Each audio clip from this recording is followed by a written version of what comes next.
Bien, buenas tardes. Mi nombre es Elena González y obviamente psicóloga. Me voy a encargar de la cría. Vamos a revisar lo que se refiere a la sensación, percepción y atención. Tres procesos cognitivos que suelen estar muy encadenados, muy relacionados entre sí. Entonces, vamos a abordar este tema desde el siguiente temario. ¿Qué cosa es la sensación? ¿Qué es la percepción? ¿Son diferentes? ¿Son iguales? Porque y en el lenguaje cotidiano solemos utilizar las palabras indistintamente, ¿no? Es más, no de siento los pasos de fulanito, ¿no? ¿Está bien así? ¿O se trata de una percepción? Hoy deberíando eso, ¿no? ¿Cuáles son los factores biológicos de la percepción? Es el segundo tema. ¿Cuáles son los factores psicológicos de la percepción y qué alteraciones se pueden dar en esta? Además, vamos a revisar también lo que es la atención como proceso, ¿no? Como proceso en sí. Entonces, sin más dilación, empecemos con el tema.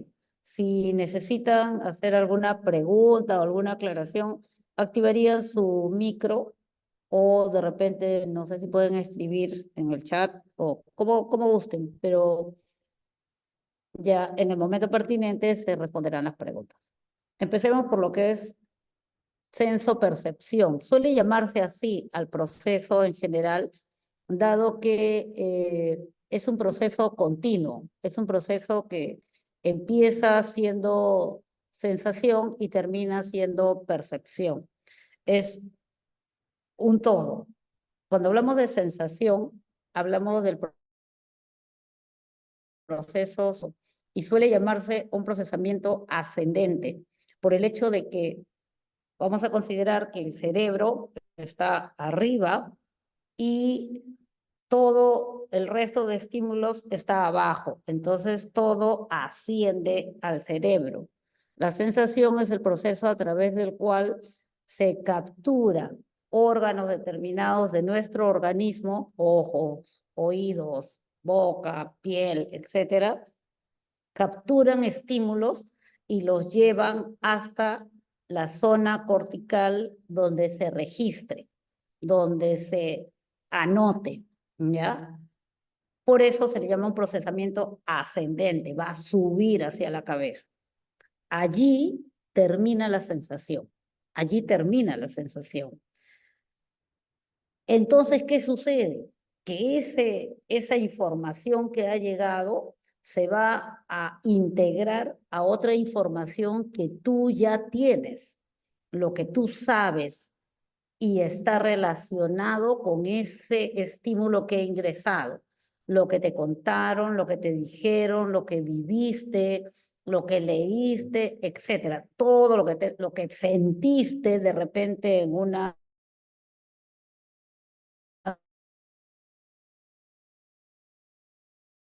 situaciones, todo esa interpretación de las sensaciones. Entonces yo digo, la percepción es la resultante, es lo que se arma acá en mi cerebro y sale, ¿no? A eso llamamos percepción y por eso le llamamos un procesamiento descendente, baja de acá arriba y sale. Es un procesamiento descendente. Ahí están tu inteligencia, tus emociones, tus expectativas, todo eso se integra con el estímulo que he recibido. La sensopercepción se da entonces toda junta, ¿no? Sube, se procesa, baja. Sensopercepción.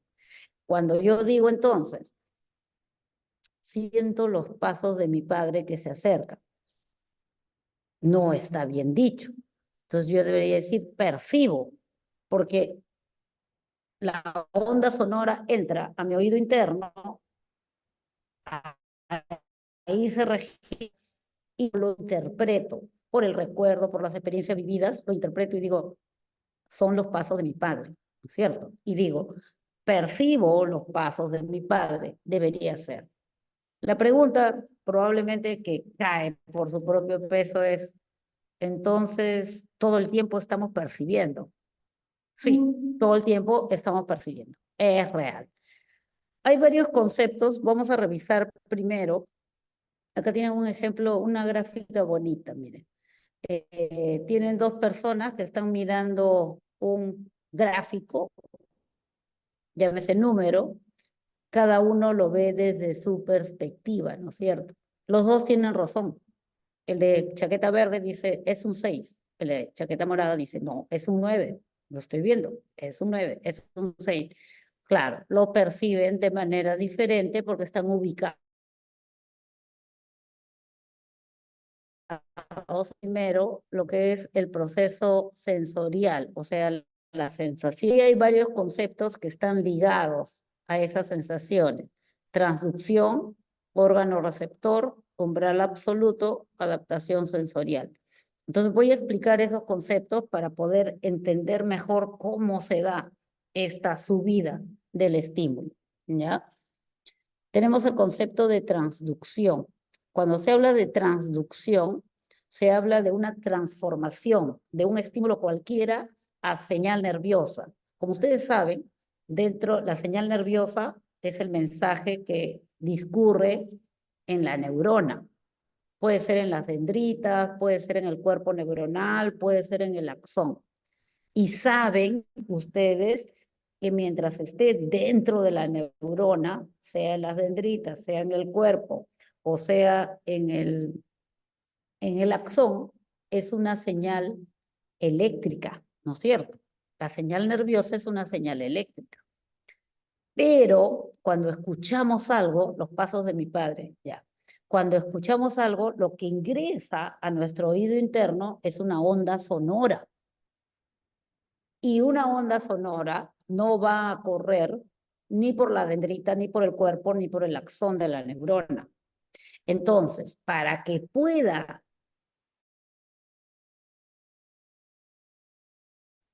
por la neurona, necesita transformarse en señal nerviosa, de señal sonora a señal eléctrica, llámese señal nerviosa.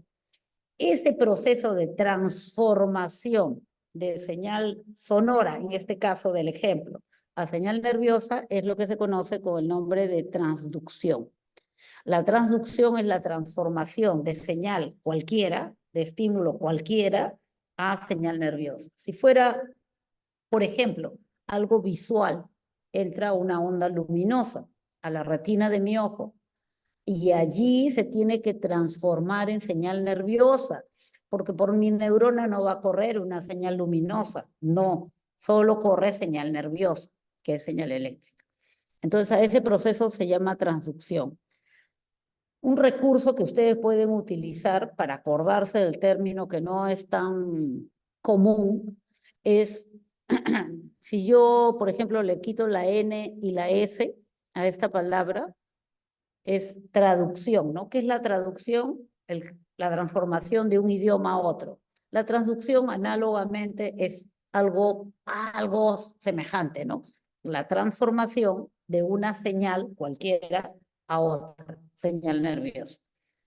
¿Dónde se produce la transducción? La pregunta del millón. ¿Dónde creen que se produce?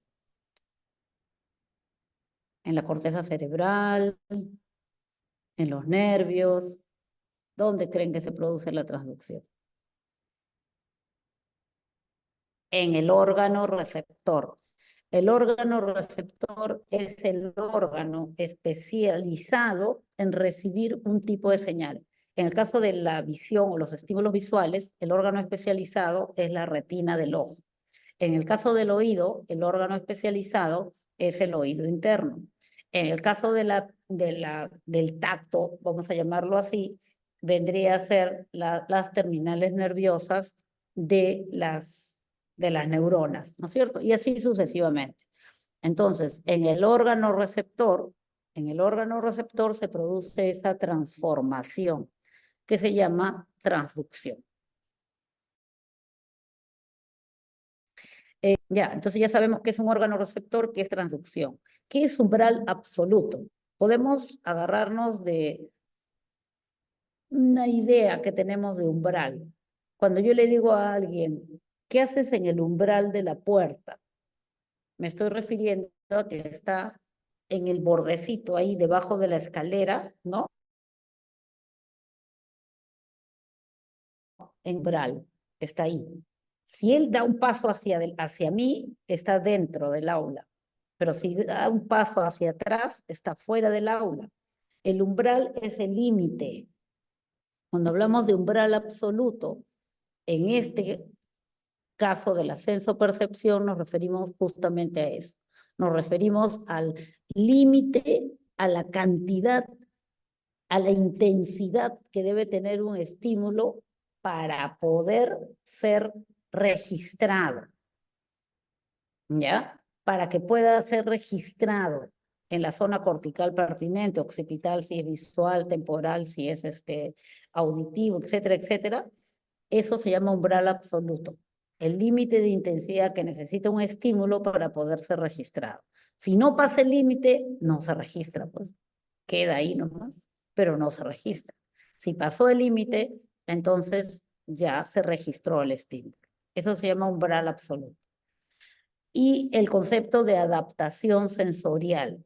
Cuando hablamos de adaptación sensorial, hablamos de la capacidad que tienen las células para poder adaptarse a una sensación que es permanente, una sensación que está ahí,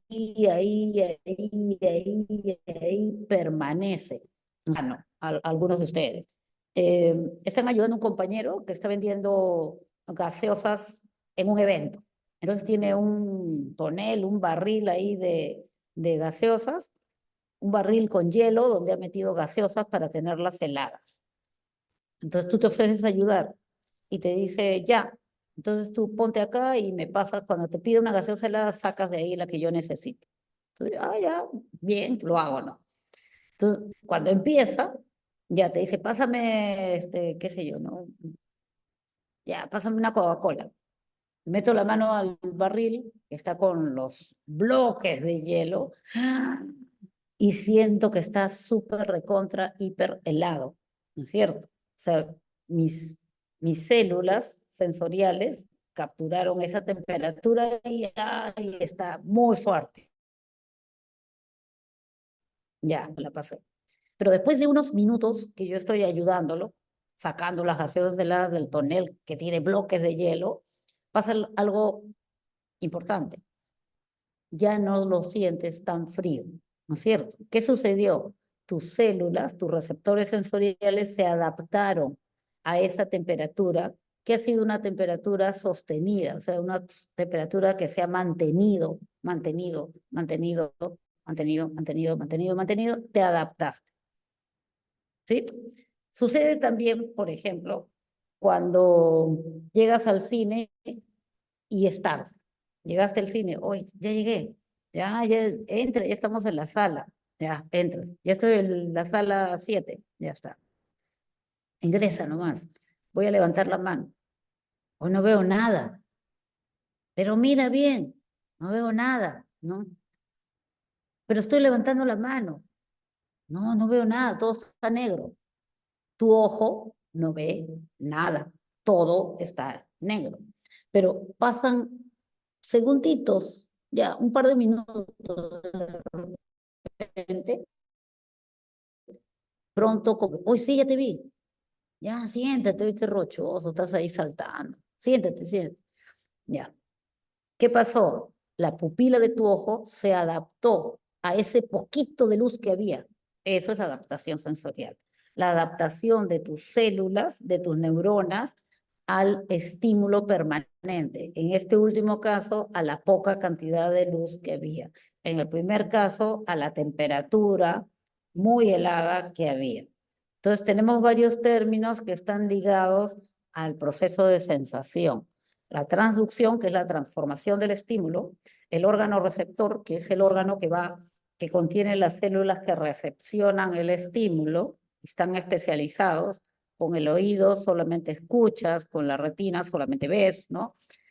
El umbral absoluto, que es la intensidad necesaria, o sea, el límite de intensidad que necesitas para poder ser registrado como estímulo, y la adaptación sensorial, que es la adaptación del estímulo, o perdón, de la célula a un estímulo permanente, que está ahí, está ahí, está ahí, está ahí, ¿no?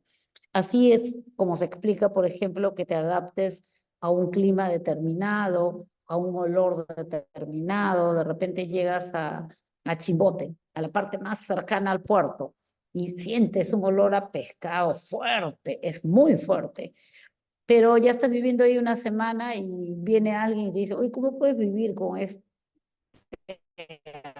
aroma? Mm, ¿Sí? No, no se siente tanto, estás exagerando, ya te adaptaste. O sea, tus cilios olfatorios ya se adaptaron, ya. ¿Sí? Eso es. Ah, ¿qué más tenemos acá? A ver. Tenemos las modalidades sensoriales. Eso que llamamos sensaciones, en realidad lo más correcto, lo más científico de decir es modalidades sensoriales. Son modalidades sensoriales, o sea, modos como experimentas sensaciones, modalidades sensoriales. No son 5, como nos repetían en el colegio, seguramente, vista, oído, olfato, gusto, tacto, ¿no? Así nos repetían en el colegio, no son 5, tampoco son 8, son más, pero bueno, van a estudiar esas 8. Entonces, ¿qué modalidades sensoriales existen? Vamos a revisar esas 8. 5 la conocen bien, vista, oído, olfato, gusto, tacto. Y 3 probablemente para la mayoría sea algo nuevo. La información está ordenada de esta manera. En primer lugar están los órganos receptores. Segundo lugar, la zona de destino, o sea, dónde se registra, se anota el estímulo. Y en tercer lugar, qué es lo que las características o qué cosa te permite esa modalidad sensorial. Entonces empecemos por esta, la visión, que es algo que tenemos muy a la mano, ¿no? La visión se produce por la estimulación de los conos y bastones de la retina del ojo. En la retina del ojo hay unas células nerviosas que se llaman conos y otros que se llaman bastones y que van a capturar el estímulo luminoso. Los conos, fíjense bien, y a mí me parece interesante aprovechar la estructura de las palabras para ir haciendo, armando siempre asociaciones mnemotécnicas. Los conos te van a diferenciar los colores, empiezan con la misma sílaba. Y los bastones te sirven para diferenciar blanco-negro, o sea, capturan el blanco-negro, sombra, claro. Los conos, los colores. Entonces, los conos y los bastones son los órganos receptores. De allí pasa de una neurona a otra, y se registra en el lóbulo occipital, acá atrás, ¿no es cierto? La corteza occipital. ¿Qué te permite? Te permite diferenciar formas, te permite diferenciar profundidades, está más hondo, está más superficial, está más lejos, está más cerca, ¿no? Y te permite diferenciar colores. Luego tenemos la audición. El órgano receptor es el órgano de Corti. El órgano de Corti se encuentra en el oído interno, en la cóclea, en la cóclea. ¿Y a dónde se registra el estímulo? En el lóbulo temporal. Se registra en el lóbulo temporal, que te permite diferenciar sonidos, notas, ruidos. Luego tenemos la sensibilidad cutánea o áptica. Eso que hemos llamado tacto hasta ahora se llama sensibilidad cutánea o sensibilidad áptica. ¿Cuál es el órgano receptor? Las terminaciones nerviosas de la piel. Pero tenemos piel en todo el cuerpo. Sí, pues. Es el órgano receptor más grande.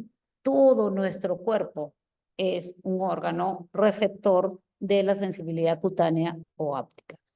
Indudablemente hay zonas de nuestro cuerpo que tienen mayor cantidad de terminales nerviosas, como por ejemplo la yema de los dedos. Con la yema de los dedos tú puedes, comillas, sentir más que con el codo, por ejemplo, o con el hombro. Entonces, ya, la sensibilidad cutánea, ¿a dónde se registra la información? Al lóbulo parietal. Lóbulo parietal, acá tenemos dos parietales, derecho e izquierdo, especialmente te permiten detectar lo que es la presión, esto me ajusta, oh, esto está muy holgado, el dolor, me duele el cuello, me duele el hombro, etcétera, y la temperatura, hace calor, hace frío, ¿no es cierto? Entonces, la sensibilidad cutánea o áptica especialmente te permite detectar es presión, dolor, temperatura. Textura, bueno, es parte también de lo mismo, ¿no? Está áspero, está... Luego tenemos la olfacción. La olfacción se produce por el órgano receptor, que son los cilios olfatorios, que se encuentran en las fosas nasales. Los cilios son como unos pelitos, ¿no? Y se encuentran en el fondo, en el fondo de la nariz, en las fosas nasales. ¿A dónde llevan la información que recepcionan? La información la llevan hacia el rinencéfalo. El rinencéfalo es parte del cerebro antiguo. Esto es, parte del cerebro que compartimos filogenéticamente con los seres inferiores, el pececito, la rata, los felinos, etcétera, ¿no? Entonces tienen su rinencéfalo acá detrás de la nariz, ¿no? Detrás de la nariz. Y allí es donde se procesa esta información y te permite diferenciar olores. Luego tenemos la gustación. La gustación indudablemente tiene que ver con el sentido del gusto y los órganos receptores son las papilas gustativas que se encuentran en diferentes zonas de la lengua, que probablemente ustedes saben. Una zona para el dulce, para el salado, para el amargo, etc. ¿A dónde llevan la información? Al lóbulo parietal. El lóbulo parietal también va a procesar la sensibilidad gustativa, que te permite diferenciar dulce, salado, amargo, ácido. Luego tenemos la sensibilidad sinestésica, también traducida a veces como kinestesia. Entonces, si les hablan de sinestesia o kinestesia, es lo mismo, es un sinónimo. Esta modalidad sensorial tiene su órgano receptor en las articulaciones. Articulaciones, tendones, músculos alrededor de las articulaciones. ¿A dónde llevan la información? La información la llevan también al lóbulo parietal. Fíjense cómo el lóbulo parietal, que se ha definido probablemente antes como el lóbulo sensorial, recibe diferentes tipos de sensaciones. ¿Qué te permite esta sensibilidad sinestésica o kinestésica? Determinar o diferenciar el movimiento y la postura de las articulaciones de tu cuerpo. Por ejemplo, las manos. Yo puedo saber que, a ver, ¿con qué hacemos con esto? Ya.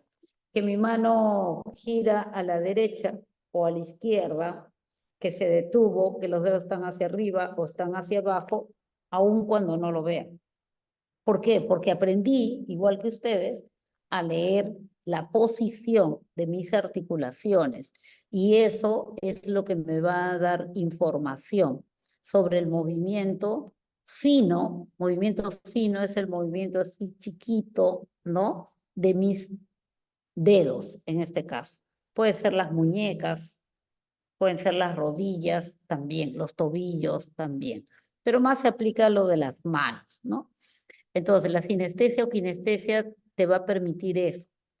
Hay actividades que te desarrollan más sinestesias. Un artesano, por ejemplo, ¿no? Hasta sin ver ya sabe más o menos cuál es el grosor de la, de la, de la masa que está preparando para, o del barro cuando está elaborando jarrones, por ejemplo. O el orfebre, que también tiene que trabajar con hilos de oro, hilos de plátano. Un cirujano, a ver, que opera con láser, ahora que la laparoscopía se ha generalizado para casi todas las operaciones. Entonces tiene que estar mirando el monitor, pero sus manitos están manipulando un láser en una heridita que es mucho más chiquita que lo que nos muestra el monitor, porque el monitor está ampliando la imagen. Entonces yo no me puedo guiar por la vista, yo me tengo que guiar por el movimiento de mis dedos. Si ahí, como la pantalla es grande, y agarro una regla y mido y son como 10 centímetros de corte, yo no voy a hacer 10 centímetros de corte porque le rompo un órgano, ¿no? Se lo destrozo.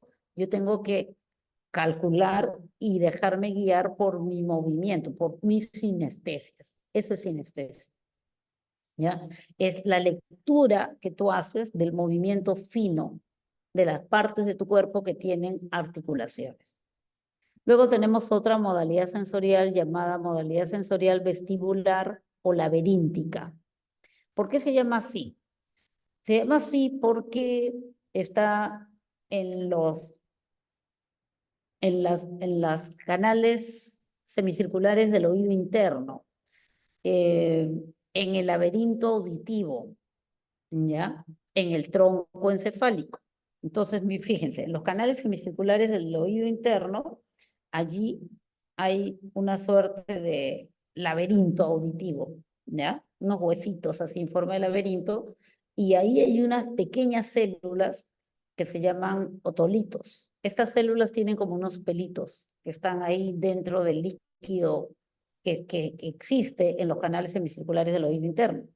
Entonces, del movimiento o de la postura de estos cilios, tú interpretas el movimiento o postura de todo tu cuerpo, de todo tu cuerpo. Entonces, yo estoy acá sentada, bueno, estoy sentada, y mis cilios están quietos, pero si de pronto yo muevo la cabeza, mis cilios se van a mover para ese lado, porque moví la cabeza. Si de pronto empiezo a caminar, mis cilios van a empezar a moverse. Y si de pronto camino muy rápido y estoy corriendo, mis cilios se van a mover más y más rápido. Y yo voy a saber, así tenga una venda en los ojos, qué postura está realizando mi cuerpo en general, ¿no?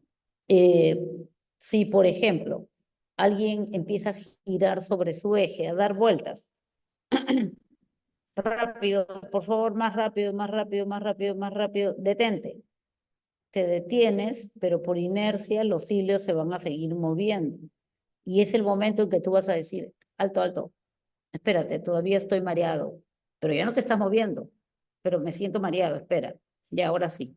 En cuanto se detienen, ya tú lees eso como que ya estoy estable. Entonces, esta sensibilidad vestibular o laberíntica va a ser la que te permita, por un lado, enterarte de la postura de tu cuerpo en general. Por otro lado, el movimiento que está haciendo tu cuerpo, me daré cuenta si giro hacia la derecha o si giro hacia la izquierda, ¿no? Mis cilios se van a mover para un lado o se van a mover para el otro. Y ya voy a poder inclusive mantener el equilibrio. Para poder mantenerme en equilibrio, yo tengo que sentir que mis cilios están quietos, sea sentada, sea parada, pero que mis cilios están quietos. Eh, eso, hay una enfermedad que se llama laberintitis, tal vez hayan escuchado mencionar.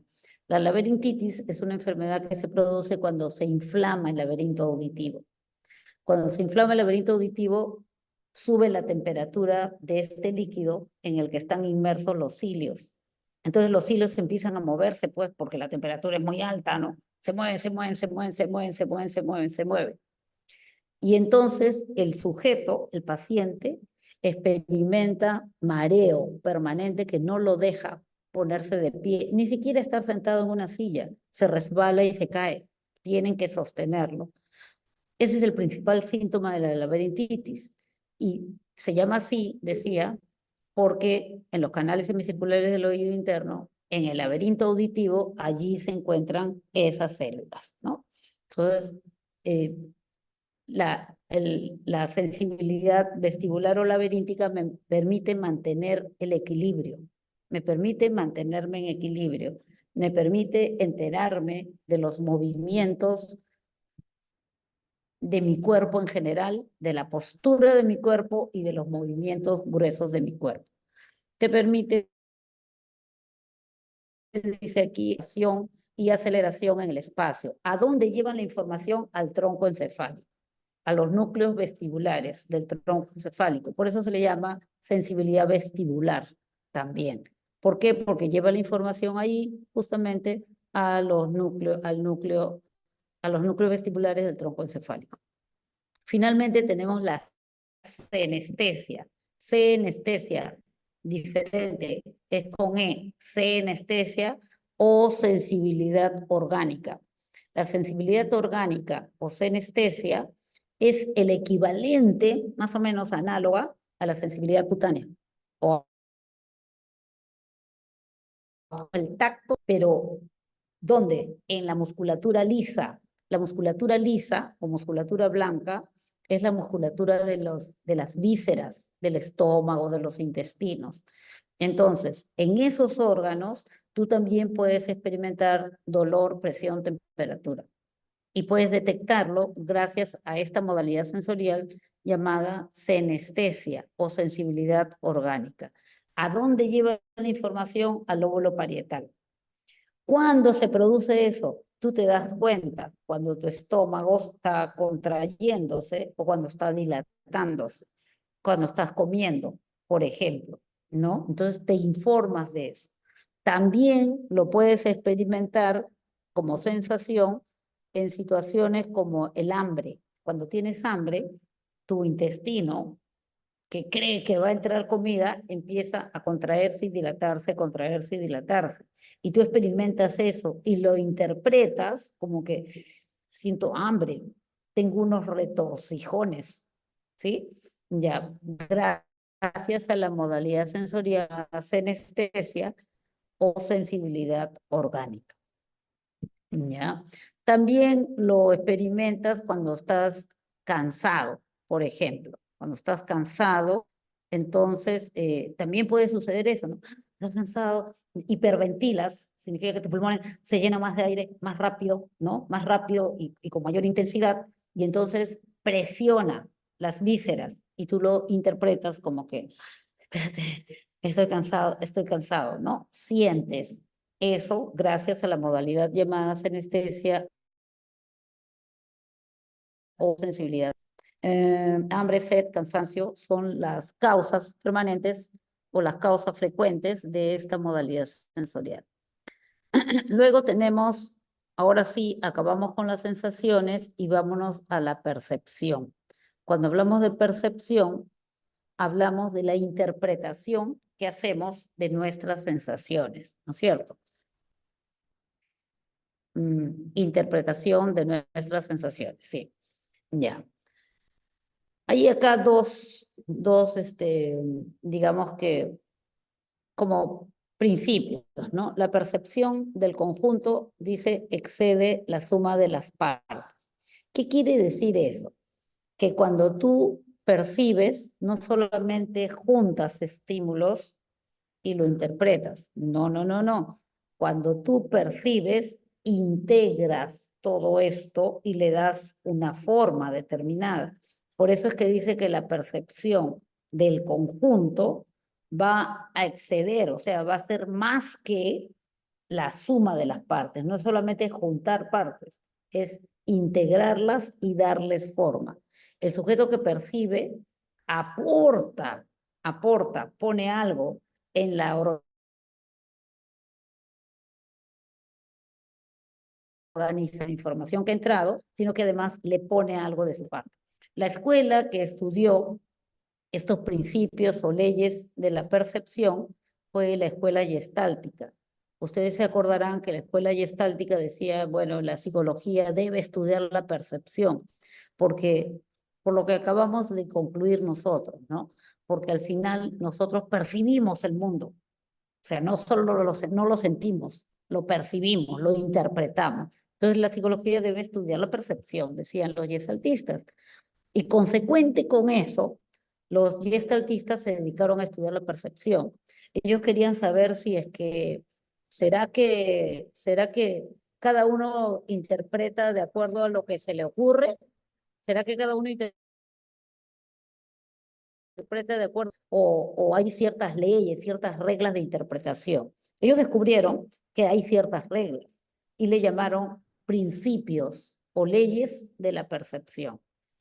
Básicamente hay tres que se van a estudiar: la ley de la figura fondo, la ley o principio de pregnancia y la ley de agrupación de estímulos, ¿ya?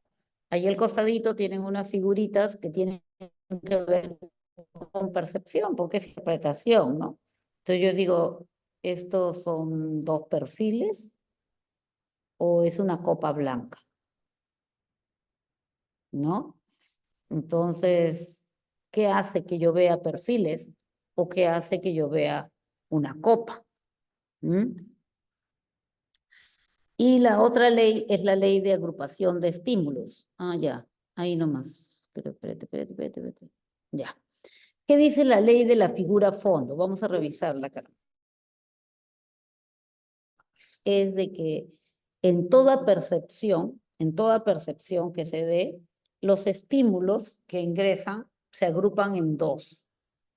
Los que resaltan forman la figura y el resto, el fondo. ¿Ya? En todos los estímulos, visual, auditivo, cualquiera, los estímulos se agrupan en dos. Los que resaltan, los que llaman tu atención, figura. El resto, el fondo. Si yo atiendo aquí a lo negro, digo, son dos perfiles. Y lo blanquito es el fondo. Pero si yo atiendo aquí a lo blanco, lo negrito es el fondo. ¿Sí? Voy al aeropuerto a recoger o vas al aeropuerto a recoger a tu pareja. No la ves hace 5 meses. Bueno, por videollamada, sí, ¿no? Pero no personalmente. Vas a recogerlo.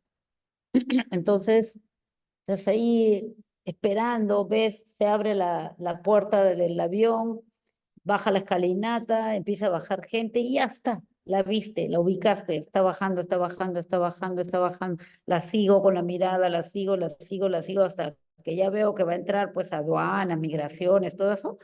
Entonces ya corro para ir a darle el alcance. Bajo la escalera y en el camino me encuentro con un amigo y me dice, hola, ¿qué tal? ¿Cómo estás? Sí, acá vine a recoger a mi pareja. Entonces él, que también la ha visto, me dice, ah, a fulanita. Sí, claro, a ella. Ya, entonces, a tu papá, no, disculpa, no lo vi. ¿Cómo que no lo vas a ver? Tu papá ha bajado al lado de ella, pero no lo vi, te lo juro, no lo vi. No lo viste, pues, no lo viste porque en ese momento, por tus expectativas, por tu emoción, ella era la figura y todo el resto era una masa amorfa de gente. Eso es figura fondo. ¿Me estás escuchando? Entonces mi voz es la figura y todo el resto de sonidos que pueda haber o ruidos son el fondo. En toda percepción, los estímulos se agrupan en dos: figura, fondo. Esto no es rígido, puede cambiar. De repente me estás escuchando con mucha atención, pero de pronto en tu casa se cae, qué sé yo, pues se cae una ruma de platos. Obviamente vas a voltear. Ahora el ruido de los platos o alguien empieza a gritar, a quejarse.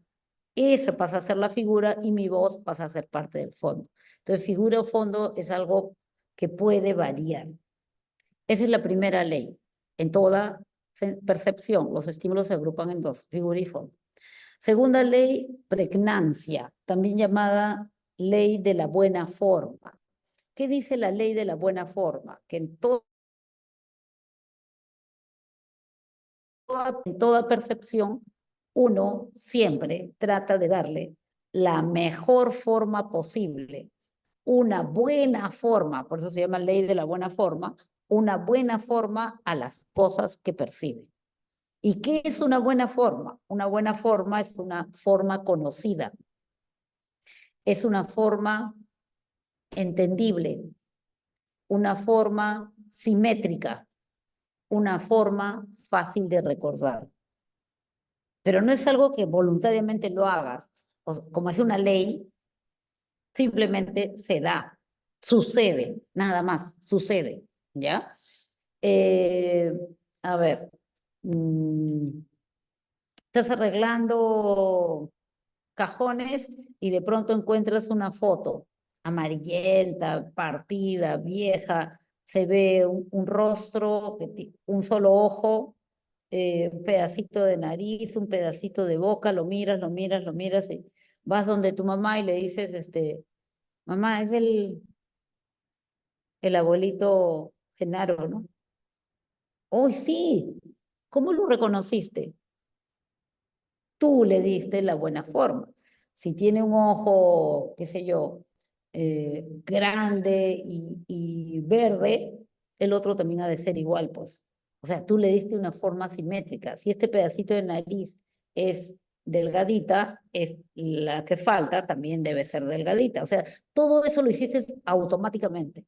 Automáticamente le diste la buena forma, ¿sí? Eso es.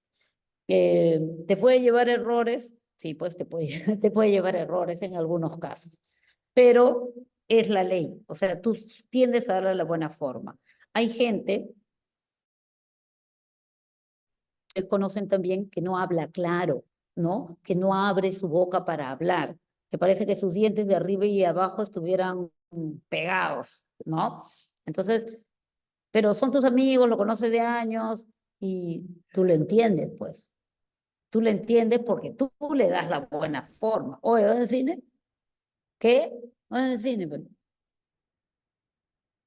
Entonces ya, mira, vas a utilizar todos los recursos necesarios. Entonces tú dices de repente, a ver, estamos viernes en la tarde, mañana no tengo clases, eh, ¿quieres salir? Ah, me está diciendo vamos al cine. Ah, ya, al cine. Sí, sí, al cine, pero vamos al cine. Ya, yo le di la buena forma, ¿ya? ¿Se dan cuenta? Yo le di la buena forma. Esa es la ley que se llama principio de pregnancia o ley de la buena forma, ¿sí? Eso es. Y una tercera ley, por acá veo que dice,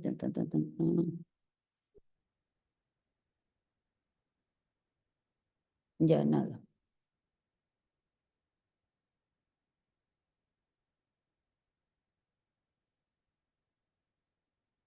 No, ya. Ya. La tercera ley, decía, es la ley de agrupación de estímulos. ¿Qué dice la ley de agrupación de estímulos? Dice que tendemos, es una ley, hay la tendencia, ¿no? En todos nosotros de percibir por grupos, tendemos a agrupar estímulos, no percibimos individualidades, sino percibimos grupos de estímulos. ¿Y cómo agrupamos los estímulos? ¿Cómo agrupamos los estímulos? Ah, existen ciertas leyes, ciertos criterios para agrupar estímulos. Y algunos de estos son cierre, proximidad, semejanza, continuidad. ¿Ya? Se agrupa el estímulo de acuerdo a ciertos criterios. ¿Qué dice el criterio o ley de cierre? La ley de cierre lo que dice es de que tendemos a agrupar aquellos estímulos, los agrupamos aquellos estímulos que si yo completo, o sea, todos estos estímulos que están acá, si yo le completo algunos, me forman una sola figura. Por ejemplo, este de acá, ¿no? Tienen un semicírculo, acá también un pedacito de círculo, y acá tienen algo recto y curvo. Pero si yo le completo las partecitas que faltan, yo lo completo con mi imaginación, es una letra G, ¿no es cierto? Ya, ese es el principio de cierre, o cierre o clausura, lo clausuro.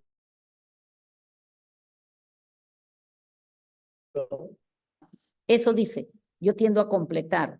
Y es por eso que nosotros algunas veces podemos tener una fotocopia o una impresión en la cual le falte un pedacito, la tinta no imprimió bien, pero ya no importa, lo puedo leer, porque yo lo completo. A veces, algunas veces hasta sin darme cuenta, algunas veces hasta sin darme cuenta lo completo, ¿ya? Ese es el principio de cierre o clausura.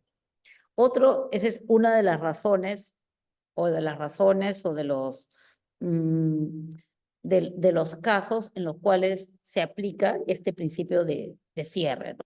Otra ley o principio es el de proximidad. El principio de proximidad dice que tiendo a agrupar aquellos estímulos que están muy cercanos. Los que están más cercanos, yo los agrupo. Los estímulos que están cercanos, los agrupo, ¿ya? Se llama principio de proximidad. Y bueno, aquí se ha agrupado en la letra E, ¿no? Pero podría ser, pues, de que de repente entro a un aula y las carpetas, como la mayoría de las aulas, están ordenaditas en filas, ¿no? O columnas. Bueno, ya, están ordenadas. En columnas, sí, pues en columnas.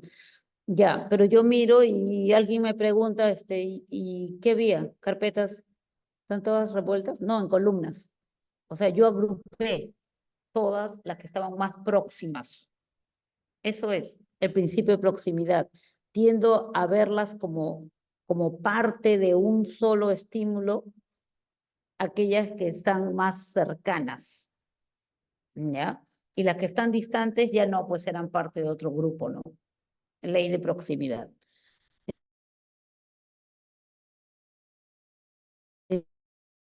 Ley es lo de proximidad, ¿no? Bueno, como están un poquito separaditas, pero están próximas, ya las junto y me formo. Otra razón o principio por el cual yo puedo agrupar estímulos es la semejanza. O sea, agrupo aquello que se parece más. Agrupo lo que se parece más. ¿Qué había en el aula? Carpetas y alumnos. Los alumnos se parecen, las carpetas se parecen, ¿no es cierto? Entonces, esa agrupación por semejanza. ¿Qué habían en esa figura? Palitos y bolitas. No lo agrupé por colores, de repente por formas, ¿no? Los que se parecen más, grupo, es la ley. Y el último criterio o ley es el de continuidad. ¿Qué dice el principio de continuidad? Que tiendo a agrupar aquello que parece, o sea, que está en la misma dirección y que parece que continuara, ¿no? Parece que continuara, entonces yo simplemente puedo imaginariamente seguir el camino. Han dejado unas huellas que están más o menos siguiendo una dirección y yo asumo, ¿no? Que las huellas van a seguir por donde me han marcado. ¿Por qué? Porque agrupé así, pues, ¿no? Lo hice una línea. Son los principios, no hay acá un ejemplo que nos pueda servir. Bueno, semejanza han puesto las dos T's. Continuidad, ya, sí, podría servir este ejemplo de continuidad, la S que está atravesada por una barra, pero yo asumo que como mira, la parte inferior de esta barrita parece estar en la misma dirección que la parte superior, entonces yo digo, es una S que está abrazando una barra. Pero ¿qué pasa si yo saco la S y no aquí en medio, detrás de esta línea transversal de la S, no hay nada? Y eran dos palitos, pero yo lo vi, entre comillas, yo lo vi como si fuera un palito completo, ¿no es cierto? ¿Por qué? Porque como seguían la misma dirección, asumí de que eran uno solo. Con la ley de agrupación de estímulos yo siempre agrupo para, para disminuir la cantidad de estímulos que tengo que memorizar. Entonces, en vez de memorizar dos palitos, memorizo un palito envuelto en una S, ¿sí? En vez de memorizar tres, eh, tres líneas, curvas, yo memorizo una letra G, la G, había una G. ¿Mm? Entonces, eso es, la ley de agrupación de estímulos tiende a reducir la cantidad de estímulos. A ver, hay otro proceso que se da entre la sensación, la percepción, que es el reconocimiento de formas. cuando hablamos del reconocimiento de formas, estamos hablando de que, ya, al momento que yo integro toda la información sensorial y le agrego lo que yo tengo, ¿no? Le voy a otorgar una forma, o sea, lo voy a reconocer como algo, ¿ya? A eso se llama reconocimiento de formas. Eh, Cuando digo forma, no me estoy refiriendo a forma física necesariamente, me estoy refiriendo, lo estoy reconociendo como algo. Por ejemplo, ¿ya? Veo dos personas que están tiradas en el suelo, revolcándose, mientras se dicen lisuras y se miran con odio, ¿no? Entonces yo reconozco, o sea, le otorgo una forma a eso, lo reconozco como pelea. Es una pelea. O sea, lo reconocí, lo identifiqué como una pelea. Es una pelea, ¿ya? O de repente veo algo que es largo, eh, es un envase largo, contiene líquidos y tiene tapa. Entonces digo, es una botella, ¿ya? O sea, reconozco una forma. Significa reconozco un rostro, reconozco un objeto, reconozco una situación, la identifico como algo. Eso significa, ¿ya? Existen diferentes teorías sobre el reconocimiento de formas, básicamente tres teorías sobre el reconocimiento de formas. La teoría de los geones lo que dice es de que nosotros tenemos almacenados en nuestras memorias ciertos elementos llamados geones.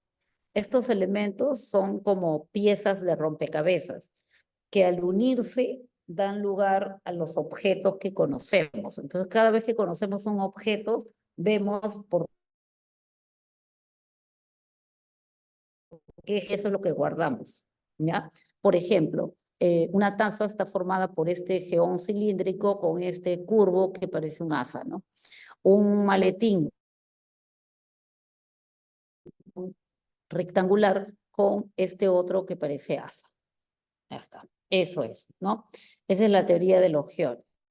Existe otra teoría que trata de explicar cómo es que se produce este reconocimiento de formas, que es la teoría de la igualación a un patrón o modelo.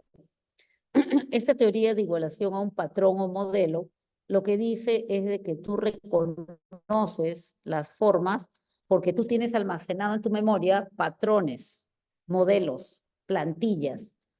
Y entonces, cuando te enfrentas a un objeto, persona, situación nueva, lo que haces es ver si se parece o si calza en lo que tú tienes almacenado. Y un buen ejemplo es este de las letras, ¿no? El de las letras. Por ejemplo, todos hemos sufrido alguna vez con las recetas que dan los médicos, en algún momento. Todos hemos sufrido. ¿Qué cosa ha puesto acá? ¿Qué cosa me está recetando este doctor? ¿No? Pero sin embargo, cuando logramos descifrar qué es lo que hicimos, la igualamos a un patrón o modelo o plantilla, como también se le llama, ¿no? Entonces, ¿qué hicimos? Justamente eso, pues, es angular y tiene una rayita transversal. Se parece a este modelo que me dieron en mi colegio cuando era chiquita, de A. Ya, parece que es A. Este parece, debe ser una S. Este tiene una prolongación hacia abajo y un poco voluminoso, aparece una P. Ya, la voy igualando al modelo, a la plantilla que tengo de letras para poder descifrar. Este parece una N, pero está un poco como si hubiera jalado la N por los dos lados, y este parece una A porque tiene su rabito. Ah, es aspirina lo que me ha recetado. Ya, reconozco. ¿Por qué? Porque lo igualo al patrón que yo tengo. Y nos pasó, en la primaria todo el mundo dibujaba su letra bonito, ¿no? Tal como te lo mostraba tu profesora, tu profesor. Ya, en la secundaria tu letra se fue distorsionando. Te estás preparando y ahora ya haces apuntes que solo tú entiendes, ¿no? Vas a la universidad y ya peor todavía porque tienes que escribir mucho más rápido, a veces le metes grafemas que solo son descifrables por ti, otras veces le metes otros idiomas donde se escriben algunas palabras más cortas, etcétera, etcétera. Pero después tú le igualas a un patrón si quieres que otra persona te lo pueda reconocer, ¿no? Entonces, esa es la teoría de igualación, patrón o modelo, que en realidad es bastante aceptable. Y hay otra teoría que dice que reconoces una forma porque analizas características, ¿ya? ¿Eso qué quiere decir? Que lo que tienes guardado en tu memoria es el conjunto de características mínimas necesarias para que sea alguien. O sea, ¿qué es lo mínimo que debe tener algo para hacer una botella? De repente yo tendría guardado en mi memoria como una lista de chequeo, ¿no? Entonces yo digo, almacena líquidos, más largo que ancho, ya. Tiene tapa, ya. Entonces ahora tengo esto acá adelante. ¿Tiene líquido? Sí, almacena líquido. ¿Más largo que ancho? Sí. ¿Tiene tapa? Sí. Ah, ya, es una botella. Esa es la teoría de análisis de características. También es una teoría bastante aceptada. Entonces tenemos tres teorías que lo que tratan de hacer es de explicar por qué razón reconocemos una forma. Y otra vez haciendo hincapié en el hecho de que una forma no solamente se refiere a un objeto, puede ser un rostro, porque reconozco el rostro de alguien, puede ser una situación, una pelea, ah, no, es una relación afectiva, ¿no? ¿Por qué reconozco? Pues cualquiera de esas tres teorías tratan de explicártelo. ¿Mm? Ya no hay más desarrollo sobre eso, así que ya ustedes escojan cuál les parece que sea la teoría más adecuada. A ver, ¿qué alteraciones se pueden dar en la percepción? En la percepción se pueden dar alteraciones, sí, dado que es una interpretación, sí se pueden alterar cosas. El ejemplo típico de las alteraciones perceptuales son las ilusiones ópticas, ¿no es cierto? Estamos viendo esta figurita y entonces de repente yo digo, pues, ¿las líneas son rectas o no son rectas? ¿Están moviéndose o no se están moviendo? ¿No? Aquí también, en la del costado, ¿las líneas son rectas o son curvas? ¿No? Entonces, estas alteraciones perceptuales muchas veces se producen por, por el objeto mismo, o sea, porque el estímulo mismo es ambiguo, o sea, no es el estímulo claro, ¿no? Como en el caso, por ejemplo, de estas rectas, ¿no? El caso de estas rectas están sobre líneas que se bifurcan. Entonces, como estas líneas se alejan de su punto central, te dan la sensación o la impresión de que están jalando también hacia un lado las líneas rectas y por eso es que se ven como curvadas, ¿cierto? Y hay una serie de estímulos que tienen esa doble percepción. En otras ocasiones, pensemos en que la percepción es una interpretación que tú haces de tus sensaciones y que esa interpretación la haces en función a lo que tienes guardado en tu memoria, que pueden ser emociones, que pueden ser expectativas, que pueden ser, qué sé yo, conocimientos, creencias, ideas.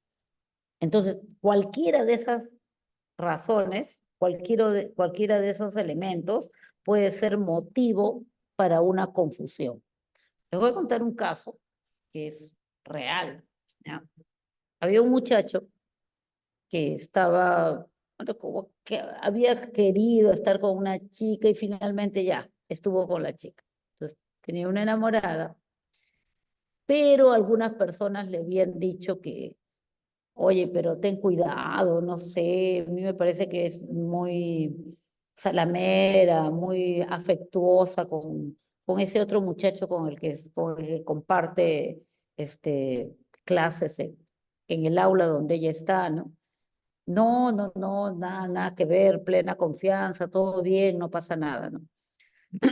Pero ya pues cuando te dicen cosas una y otra, ¿no? Como que te van dejando ahí el bichito pues de la duda, ¿no? Entonces bien, eso pasaba. Entonces yo estaba ahí, y no, nada que ver, no, no, no, plena confianza. Un día estaba en el paradero, esperando un carro, y ve que pasa un auto, ¿sí? Delante de él, y se estaciona en la esquina. Y en el auto había una pareja que estaban besándose. Entonces él mira así y ve a la chica. Entonces, así, de 3 pasos, llega hasta la esquina, abre la puerta y jala a la chica del brazo. La chica voltea, lo mira, le dice, ¿qué le pasa?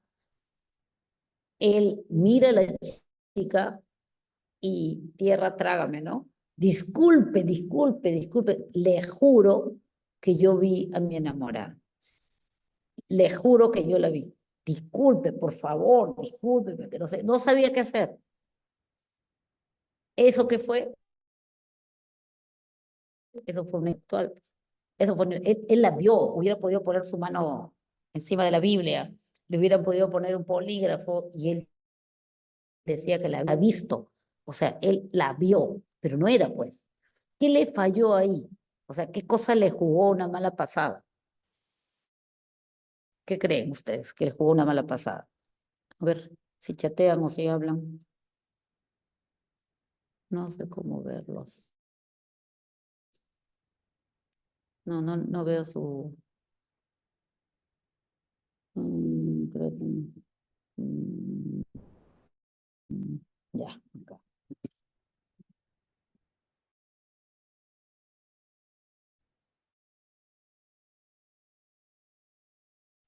¿Qué cosa es lo que pasó? ¿Por qué ver eso? ¿Vio? ¿Lo vio? ¿Qué fue? La expectativa. O sea, él estaba con la expectativa, porque le habían dicho, pues, de que la chica lo engañaba y él la vio y hubiera podido jurar que era ella, pero no era, pues, no era la chica. Esa es la interpretación de los datos. O de repente también puede suceder por emociones que estás experimentando y que son muy fuertes. Por ejemplo, supongamos, son las 3 de la mañana, te quedaste viendo una película, tercamente te quedaste viendo una película porque todo el mundo de tu casa se fue a dormir. Una película de Anabel 8. Estás viendo, estás ahí que te comes las uñas mirando y de pronto sientes un ruido en la azotea de tu casa. Chispas, y ahora ya pues ni modo, pausa, pones pausa a tu video, subes a ver qué está pasando. Por si acaso una escoba, llevas una escoba, un palo, lo que sea, y subes a ver qué está pasando. Entonces, ya, una vez que estás por dar el último peldaño, vas a pisar el último peldaño y ves que un espectro blanco se acerca hacia ti. Tiras todo, gritas, ya no te interesa despertar a los demás. Sube a ver, prenden la luz y ¿qué crees? Tu mamá había lavado sábanas y el aire las movía. Eso se llama ilusión perceptual. Eso es una ilusión. Eso es una ilusión. Distorsionaste. ¿Había algo? Sí, había algo. ¿Qué era? La sábana. ¿Y tú cómo la viste? A mí me pareció que era un fantasma, que me quería atrapar encima, porque le he sentido clarito que me ha rozado. Eso es una ilusión perceptual, una ilusión perceptiva, ¿ya? Diferente es el caso, subes, prende la luz y no hay nada, ni sábanas, ni cordeles siquiera, no hay nada. Pero tú viste el fantasma que te tocó todavía, lo sentiste. En ese caso hablamos de una alucinación. Las alucinaciones siempre son graves. Las alucinaciones siempre son graves. Las alucinaciones siempre hay que ponerles mucha atención, porque en una alucinación tú ves, escuchas, sientes algo que no existe. Tú viste, no había sábana, no había cordel, no había nada, pero tú viste el fantasma y lo sentiste que te tocó. Eso es alucinación. ¿Cómo se explica una alucinación? Una alucinación se explica por un alucinógeno. O sea, puede ser de que tomaste algo que no debías, te cambiaron el jarabe, te inyectaste algo, has olido algo pasó, te cambiaron de medicina y esa medicina es muy fuerte. ¿Qué pasó? Un alucinógeno ingresó a tu organismo y produjo alucinaciones. Por eso las alucinaciones son graves. Por eso las alucinaciones no se deben dejar pasar. O puede ser otro caso también, una enfermedad psiquiátrica. También es grave, pues. Una enfermedad psiquiátrica. Los esquizofrénicos tienen alucinaciones. Los alcohólicos que tienen, comillas, diablos azules, tienen alucinaciones, que me persiguió el enanito azul, me estaba persiguiendo, me persiguió, me atacó, se paró encima mío, etcétera. O sea, lo sienten, lo escuchan, lo oyen, pero no hay nada. Un esquizofrénico habla con alguien. Es que me está diciendo que no debo confiar en ti. ¿Quién te está diciendo? Acá, mi supervisor me está diciendo. No hay nadie. Tú no lo puedes ver. Solamente los elegidos lo podemos ver. No, un esquizofrénico. Ven un rato por acá. Tengo algo que decir.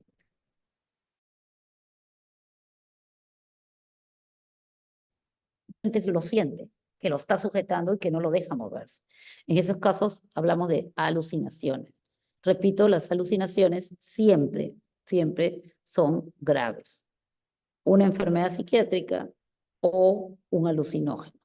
Y un alucinógeno puede ser inclusive una medicina que es demasiado fuerte para tu organismo. O puede ser cualquier tipo de otra droga que con esos fines se ingiere, ¿no?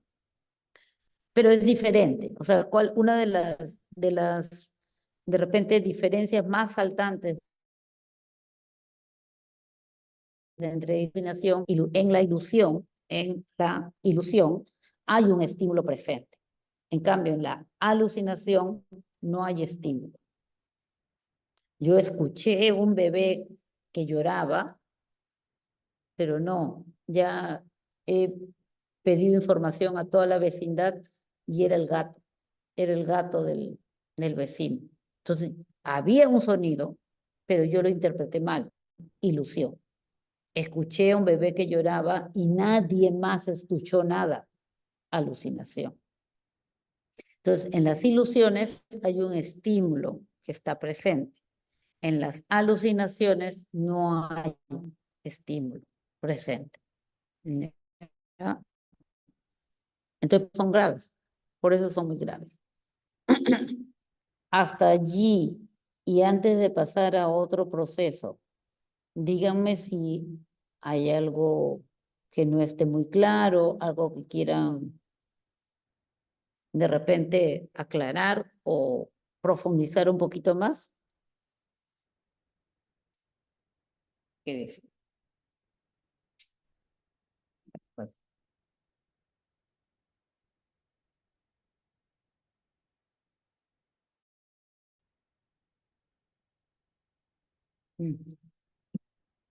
Todo claro, gracias. Todo claro, todo oscuro. Cuando no hablan es todo claro o todo oscuro. Celebro que sea claro. Ya. Vamos entonces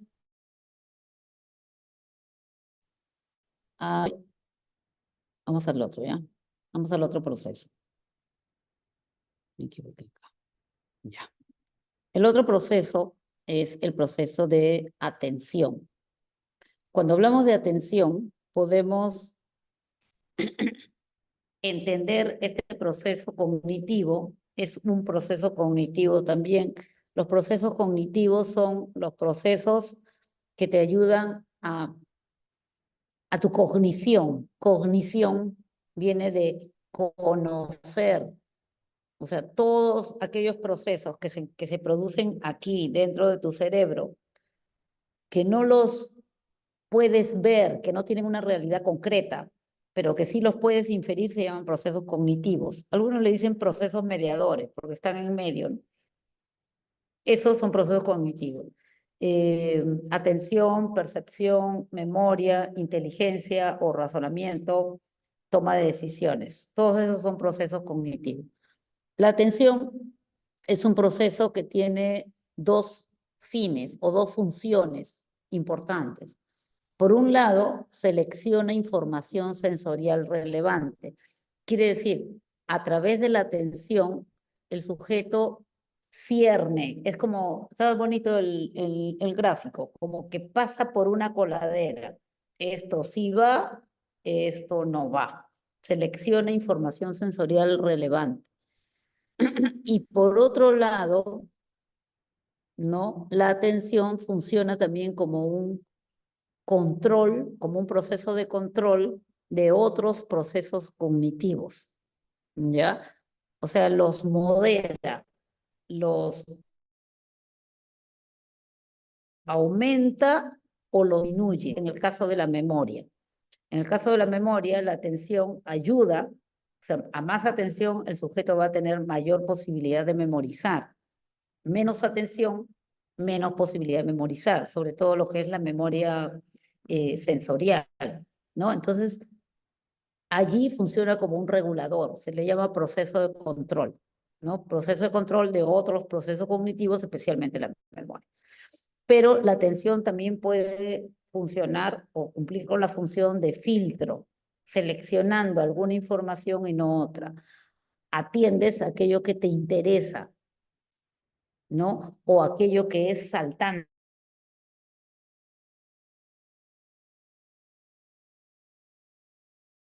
A ver qué dice acá el gráfico, hay unos estímulos y los sentidos ya utilizan la atención para poder filtrar algunos estímulos y no otros y almacenarlos, ¿no?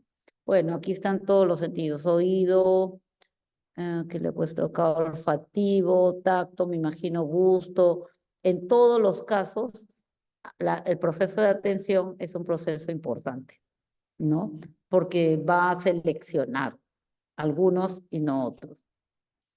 Y funciona como proceso de control en el caso de la memoria, solamente memoria y otros procesos cognitivos. O sea, cumple esas dos funciones, básicamente.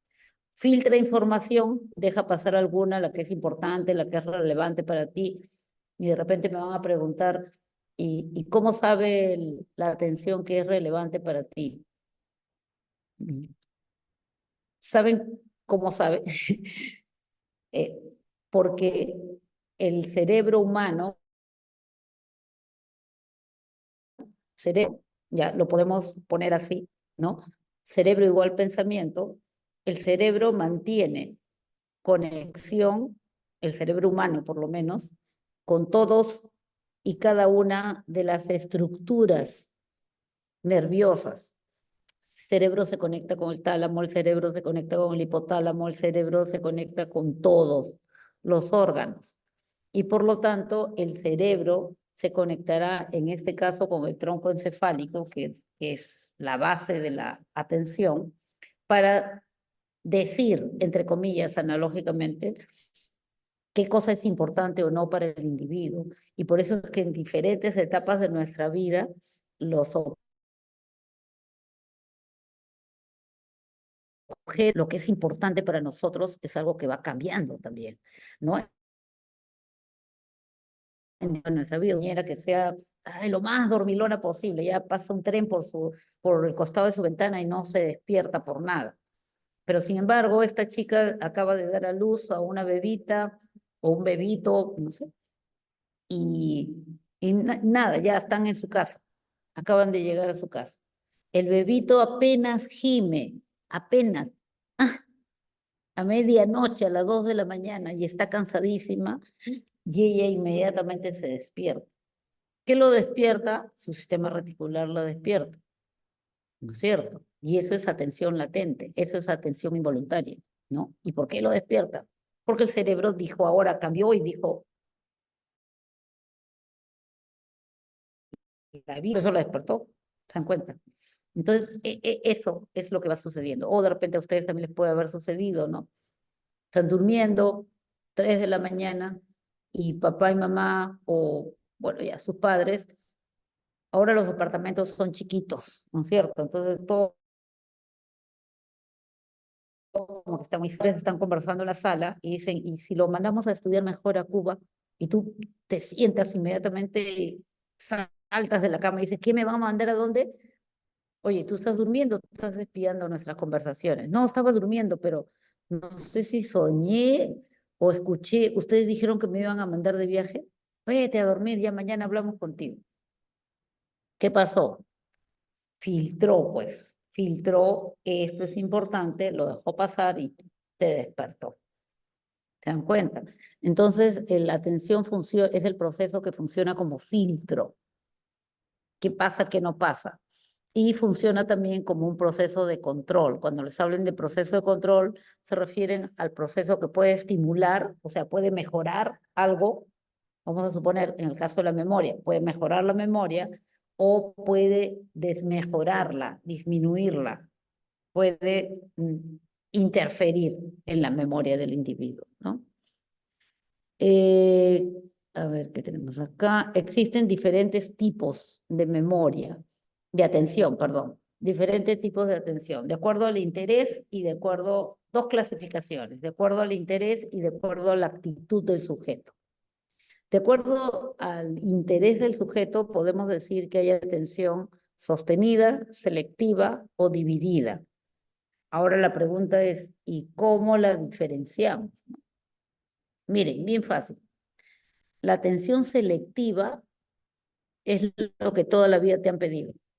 No lo digo por uno en particular, a todos nos han pedido. Puedes atender lo que te estoy diciendo, atiéndeme que te estoy explicando. Eso es atención selectiva. O sea, la atención selectiva es la atención que te dice, en otras palabras, atiéndeme a mí, atiende mi estímulo y deja de atender todo el resto.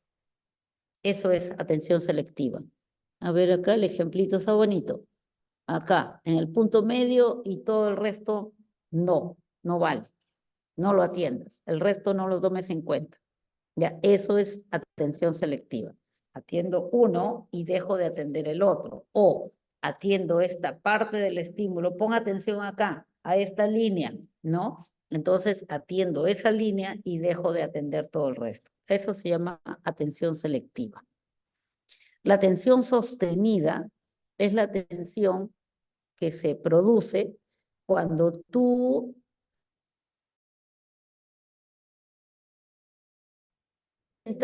te concentras en una actividad, o sea, es la atención que necesitas para realizar una actividad. Eso es atención sostenida. La atención que necesito para realizar una actividad. Por ejemplo, ahí tienen la imagen para leer una novela. Me interesa tanto que ya me como el libro y lo leo y sigo y me olvido del mundo. Me olvido del almorzar o me olvido que pasó la hora. Ahí está, concentrada en la actividad. Por lo tanto, la atención sostenida puede ser muy larga o puede ser muy corta. El niño más hiperkinético que conozcan, el niño más de repente hiperactivo que conozcan, tu sobrino que llega a tu casa, patea al perro, se sube a la mesa, tira el jarrón, tiene atención sostenida.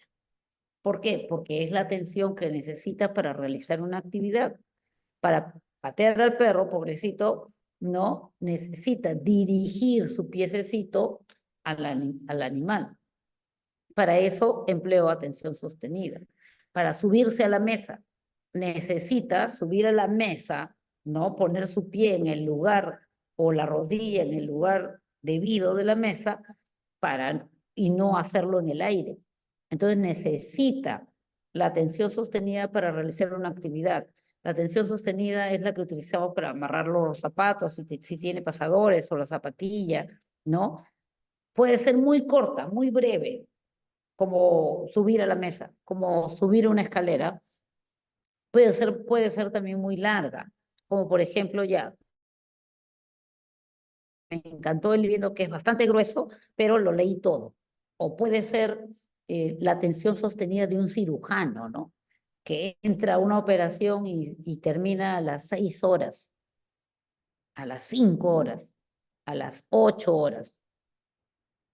Me metí en la actividad y seguí. O sea, la atención sostenida, entiéndanlo como la atención que se requiere para realizar una actividad. Si es una actividad simple, será una atención muy corta. Si es una actividad compleja, de repente va a ser un poco más larga, un poco más larga, un poco más larga. ¿Sí? Y luego tenemos la atención dividida.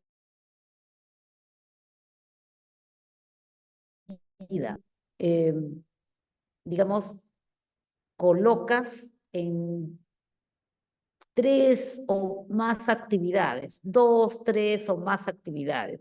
Realmente 2, 3. Es un poco difícil que alguien haga 5 cosas a la vez, 4 cosas a la vez. Una recepcionista de repente está contestando el teléfono, está digitando un documento, está comiendo su sándwich, está haciendo muchas cosas a la vez, ¿no? Está utilizando atención dividida. ¿Por qué? Porque su atención se está dando simultáneamente en varias actividades. A eso se le llama atención dividida. Existen varios requisitos para que se dé la atención dividida. Varios requisitos. Por ejemplo,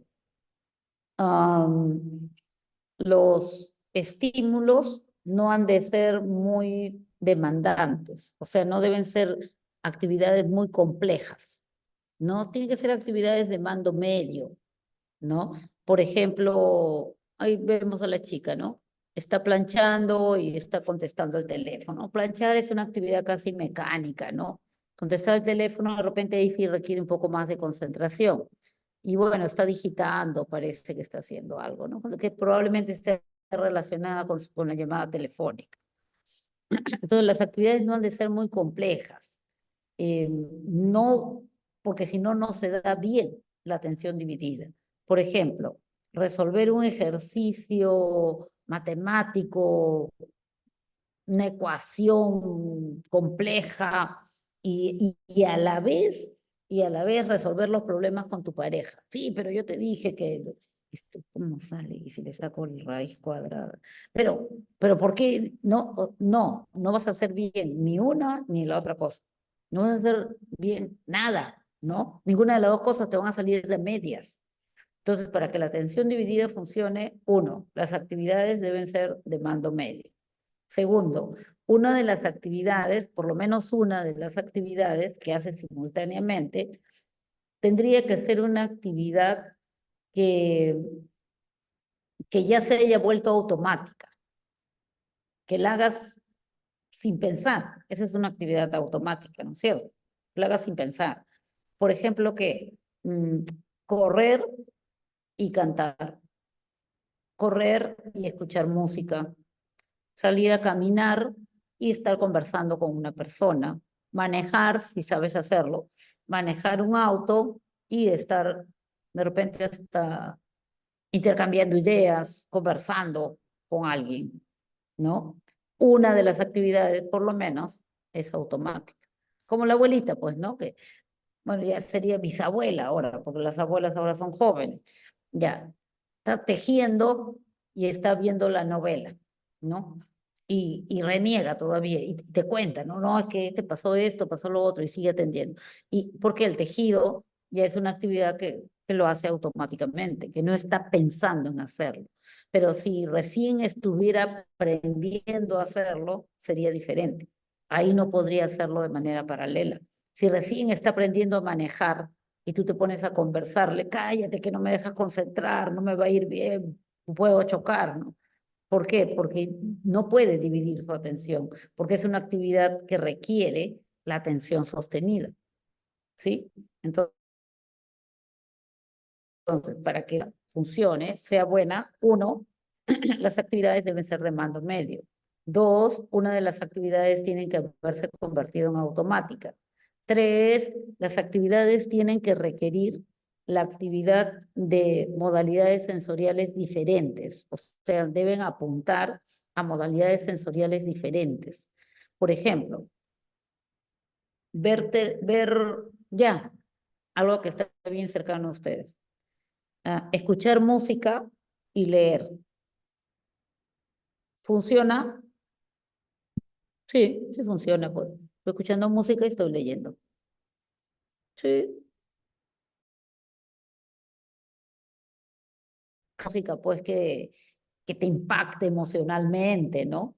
Que termines llorando, o de repente, siempre y cuando no sea una música que de repente, qué sé yo, termines cantando o que termines bailando. No, pues. Si es una música, más bien muchas veces la música se utiliza en el caso de los estudios, ¿no? En el caso que estás estudiando, muchas veces se utiliza para tapar los ruidos, ¿no? ¿Qué es eso? Entonces, eso, la atención dividida, entonces funciona así. Pero, por ejemplo, ver y leer, no, pues, ahí sí, no haces ni una ni lo otro bien. Entonces, hay varios requisitos para que la atención dividida sí funcione. Afecta modalidades sensoriales diferentes. Una de las actividades se convirtió en automática y son actividades de requerimiento medio, ¿no? Son actividades de mando medios, no son actividades que requieran mucho de tu atención, no son actividades que requieran muchísimo de tu atención. En esos casos sí funciona bien la atención dividida, no hay problema. Entonces, 3 tipos que requieran del sujeto. Existe otra clasificación que nos hablan de la atención según la actitud en este caso, hablamos de una atención voluntaria y una atención involuntaria. Cuando decimos que es atención voluntaria, cuando tú quieres atender, por ejemplo, ya cállense, es que quiero escuchar bien la clase, ¿no? Tú quieres atender o quieres que alguien te dé su número telefónico y estás en una fiesta, en una reunión, hay parlantes fuertes, ¿no? Entonces, ya, dime, yo escucho, no te preocupes, yo escucho, estoy anotando, ¿no? Hay interés, o sea, tú voluntariamente concentras toda tu atención en el estímulo que va a ingresar. Ahí hablamos de atención voluntaria. El otro caso es el de la atención involuntaria. En el caso de la atención involuntaria, es el estímulo el que va a llamar tu atención. Es el estímulo el que jala tu atención. ¿Ya? El estímulo jala tu atención. En ese caso decimos atención involuntaria. Aquí lo que actúa es la formación reticular. La formación reticular, como ustedes saben, que es un sistema de redecillas de neuronas que es para llamar tu atención. Cuando el estímulo está fuera de contexto, estás en clase y de pronto entra, qué sé yo, uno de tus compañeros de repente, pero entra dando aspas de molino. Entonces, todo el mundo empieza a mirar, pues, ¿no? ¿Por qué? Porque está fuera de contexto. No es algo que se ve a diario. Llama tu atención. O de repente, estás en clase atendiendo y por ahí explota algo, ¿no? ¡Bum! Ya todo el mundo voltea a ver, ¿no? Eso es atención y es responsabilidad del sistema reticular, que se encuentra en el tronco encefálico. O lo que les contaba en la noche, lo que puede pasar, que estás durmiendo y de pronto escuchas que alguien habla algo que es importante para ti. Y entonces simplemente te despiertas, ¿no? También en ese caso podríamos hablar de una atención involuntaria, bueno, de alguna manera, ¿no? Aunque más se presta a cuando está de día, ¿no? O porque tiene movimiento, o porque el estímulo es muy luminoso, porque llama la atención, porque es muy grande, porque está fuera de contexto. Y es con lo que trabajan, por ejemplo, los medios de comunicación, la propaganda. La propaganda utiliza mucho lo que es los principios de la atención involuntaria. Estás yendo a tu casa, estás en el micro, estás así medio dormitando y de pronto por ahí algo te llama la atención, ¿no? Algo que ves no sé, que gira, que es luminoso, volteas y, nuevo aviso de Coca-Cola, de repente, ¿no? Entonces, ¿qué te llamó la atención? El movimiento, los colores, o algo que está fuera de lugar. Se habrán dado cuenta, por ejemplo, que en los paraderos cambian los paneles cada cierto tiempo, ¿no? ¿Por qué? Porque el sujeto simplemente pasado un tiempo ya no le llama la atención, pero si lo cambiaron y ahora es otro panel, es otra figura, y de repente que también han visto, ¿no? Que hay inclusive empresas, instituciones que colocan paneles mucho más sofisticados, ¿no? Me acuerdo cuando apareció esta película del Chucky, el Chucky no sé qué número, que el panel se abría y salía el muñequito, la gente salía corriendo. Claro, obviamente eso llama la atención. Todo lo que sea fuera de lugar, fuera de contexto, inesperado, llama la atención. ¿Qué atención llama? ¿Qué atención marca? La atención de tipo involuntario, ¿ya? Eso es. Y por acá tenemos algo más. A ver. No, era una despedida. Ya, tenemos un tiempecito ahí, como unos 10 minutitos. Si quieren, pueden hacer algunas preguntas que tengan, algunas dudas, alguna lámina que no les quedó clara. No sé, díganme.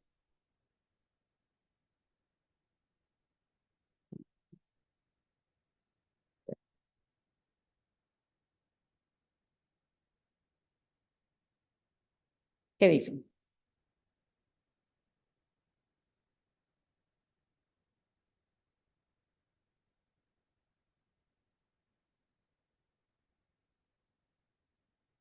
Las modalidades sensoriales,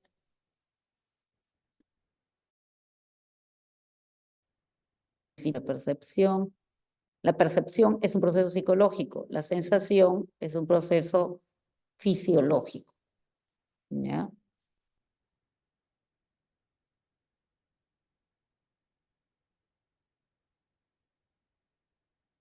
A ver, dice, ¿cuál es la diferencia entre sinestesia y senestesia? Eso, dice su compañero. Ya. Aquí la diferencia es la siguiente. Mira, la sinestesia está relacionada con las articulaciones. O sea, se refiere a movimientos finos. Movimientos finos se le dice a los movimientos pequeños, de los lugares donde tienes articulaciones. Entonces, no necesariamente utilizas la vista, sino utilizas la información que te mandan las articulaciones. ¿Cómo? A través de los nervios que inervan, valga la redundancia, tus tendones, los músculos alrededor de las articulaciones. Entonces te dicen si está muy doblado, poco doblado, qué ángulo tiene, y de acuerdo con eso tú lo relacionas con que si la presión es buena, es mala, es adecuada, no es adecuada, o simplemente tú lo vas guiando, ¿no? Entonces la sinestesia tiene que ver con el movimiento de las articulaciones, ¿ya? Y te va a informar de eso, pues del movimiento y postura de segmentos de tu cuerpo. En cambio, la senestesia tiene que ver con la sensibilidad de tus vísceras, de tus órganos internos, del estómago, del intestino. Tú puedes sentir presión, dolor y temperatura, por eso les decía, es un poco análogo a la sensibilidad cutánea. Tú puedes sentir presión, dolores y temperatura en tus vísceras. Entonces tú puedes decir, doctor, ¿sabe qué? Me duele acá fuerte, en esta zona. Estás localizando el dolor. Entonces, te va a preguntar, ¿cómo es? ¿Te punza como si te estuvieran metiendo agujas? No, doctor, me quema. O sea, estás hablándole de temperatura. ¿Y por qué tú puedes sentir eso? Puedes sentir gracias a esta modalidad sensorial llamada senestesia y que por eso también se le llama sensibilidad orgánica. Sensibilidad orgánica o senestesia. ¿Por qué? Porque se refiere a los órganos internos. En sensibilidad en general, pero especialmente en presión, me duele, me presiona, me siento retorcijones, se me contrae algo, dolor y temperatura. ¿Cómo es tu dolor? ¿No? ¿Es punzante? Y ahí estoy hablando de dimensiones. Cuando es punzante es que ataca un pedacito. Cuando es un dolor más grande ya no punza, pero siento presión, ya está agarrando una parte más grande del organismo. Una es de los órganos internos y la sinestesia es de las manitos, principalmente, ¿no? A ver. Ah, ya. Eso. Eh, Algo les iba a decir. La sensibilidad vestibular o laberíntica aparece, por ejemplo, cuando subes al ascensor, cuando bajas del ascensor. Entonces ahí te va informando. Si estás subiendo, tú te das cuenta. Así no veas el panel de los números. Cuenta si está subiendo o si está bajando. Y no es porque tus órganos suben o bajan, no es por eso. Es por la sensibilidad vestibular o laberíntica. Es por los otolitos que les decía y los cilios de los otolitos que se van moviendo allí adentro de tu oído interno, ¿no? En los canales semicirculares del oído interno. Y todo esto nos va a dar información, pues, ¿no? Indudablemente. Después tenemos los principios de la percepción, figura, fondo, pregnancia o ley de la buena forma y la ley de agrupación de estímulos. Las teorías del reconocimiento de formas, las alteraciones perceptuales y de allí las ilusiones perceptuales que pueden ser causadas por emociones o pueden ser causadas por expectativas o pueden ser causadas por el estímulo mismo, ¿no? El estímulo está distorsionado. Y muchos de estos ejemplos o de repente esas ilustraciones que sorprenden, ¿no? De ilusión óptica que ves a la anciana y a la joven.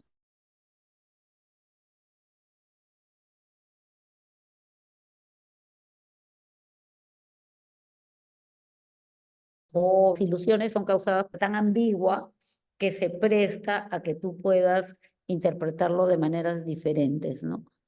La alucinación, que sí es un caso grave, es un caso, para llamar, hay diferentes tipos de alucinógenos, acá le están poniendo ayahuasca, sí, pues que según dicen produce una serie de efectos alucinógenos, pero es un alucinógeno. O sea, las alucinaciones se producen por alucinógenos o por enfermedad psiquiátrica, ¿no? Y finalmente tenemos la atención con sus dos funciones, ¿no? Seleccionar información sensorial o controlar, monitorear lo que son los procesos cognitivos, ¿no? Llámese la memoria, por ejemplo. Los tipos de atención, según el interés del sujeto, según el, el qué tipo de el interés que requiera, ¿no? En el sujeto, la sostenida, la selectiva, la dividida, la selectiva, la más conocida, la selectiva, la que te piden siempre, la que te han pedido siempre, que nos han pedido a todos siempre, la sostenida, que es la que necesitas para realizar una actividad, y la dividida más fácil, la que simultáneamente la das en varias actividades, ¿no? Y según la actitud del sujeto, que puedes tener una memoria, una atención voluntaria, porque tú atiendes porque tú quieres y te concentras en eso y te esfuerzas para eso, y una atención involuntaria, ¿no? Cuando es el estímulo el que llama tu atención. Y entonces ahí lo que hace es activar tu sistema reticular, que se encuentra en el tronco encefálico, y tú simplemente reaccionas al estímulo, que es inesperado, que es muy fuerte o que es muy llamativo o que está fuera de contexto. ¿Sí? Bien, a ver si hay otra preguntita por ahí. Ahora, una recomendación adicional para ustedes que se están preparando. a la modalidad sensorial que está relacionada con los mareos al girar. Esa es la sensibilidad laberíntica. Acuérdate del laberinto auditivo, sensibilidad laberíntica o vestibular. ¿Por qué se llama vestibular? Porque llega a los núcleos vestibulares, por eso, ¿ya? Del tronco encefálico. Y algo que les quería decir sí es, acostúmbrense ya. Me imagino que tienen un texto que les mandan por internet o algo así, tienen bueno, la presentación de la clase, pero acostúmbrense ustedes a preparar su propio material. ¿Por qué? Porque cuando tú preparas tu propio material, tú procesas toda la información, integras lo que leíste, lo que viste, lo que escuchaste y sacas un material que es tuyo, es tu material. Y cuando tienes algo que es tuyo, que es tu construcción, que es tu producción, entonces eso tiene mayores, altas probabilidades de quedarse en tu memoria de largo plazo. La memoria de largo plazo es la memoria donde se almacena donde se almacena tu nombre, tu apellido, tu edad, tu dirección, el nombre de tu papá, de tu mamá, el colegio donde estudiaste. O sea, es el almacén donde las cosas se van a quedar por largo plazo, por mucho tiempo. ¿Ya? Entonces es mejor que ustedes construyan todo eso. Y luego, bueno, sé que van a tener una práctica, me dijeron que les iban a dar la clave de respuestas más tarde, que tienen una clase, creo que con filosofía, algo así, y ya resuelven su práctica, anotan las claves respuestas y después que ustedes solitos han resuelto su práctica, usan la clave respuesta para cotejar si lo hicieron bien o no lo hicieron bien. ¿Para qué? Para que esta práctica sirva como evaluación. ¿Y para qué quieres una evaluación? Para saber en qué estás. O sea, para saber si estás qué cosas sí aprendiste y qué cosas todavía te falta aprender, ¿no? Entonces, es más o menos, son las dinámicas, los recursos que se necesitan para poder aprovechar el tiempo, ¿no? Cuando uno se está preparando, lo que quiere es aprovechar el tiempo al máximo para estar lo mejor preparado posible. Y esa es la idea, ¿no? La idea es sacarle el jugo a todo. Cada vez que tengan oportunidad de hacer una consulta académica o estar con un profesor al frente, ya pregunten todo, no se limiten, porque ustedes están en un periodo en el cual ustedes tienen que buscar la ayuda, ¿no? La ayuda no va a caer del cielo, o sea, nadie va a ir a decirle qué cosa no entendiste, qué cosa quieres que te explique. No, tú tienes que ir, preguntar, insistir, fastidiar al profesor y esto, y puede ser así, y puede ser asá, y por qué no lo hago asá, ¿no? Para que saques provecho y para que aproveches tu tiempo de la mejor manera posible. Bien, chicos, ha sido un gusto estar con ustedes y espero que les vaya muy, muy bien. Y de mi parte, eso es todo por ahora. Muchísimas gracias y hasta cualquier otro rato. Bye.